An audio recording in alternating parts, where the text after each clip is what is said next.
कथा। एका गावात एक माणूस होता। त्याचे घर, शेती आणि कामकाज हे सर्व संकटात होते। दिवसभर काम करूनही तो हातावर काही घेतलेले पाहू शकत नव्हता। रात्र झाली की मनात नैराश्य वाढत होते। तो रडत रडत म्हणाला, महाराज, आता माझं काही उरलं नाही, माझं जीवन संपलं। त्यावेळी एक शांत पण भयानक आवाज आला, अरे बाळा, संकट हेच तुझी खरी परीक्षा आहे। मी तुला हात देणार आहे, पण तू चालायला शिकशील। तो माणूस काहीसा थबकला आणि पुढच्या काही दिवसांत महाराजांच्या शिकवणीनुसार छोट्या छोट्या प्रयत्नांना सुरुवात केली।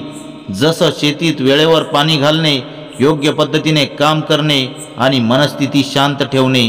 आठवड्यानंतर त्याच्या प्रयत्नांमुळे शेती थोडी थोडी सुधारली, घरात शिस्त आली आणि मनात आत्मविश्वास जागा झाला।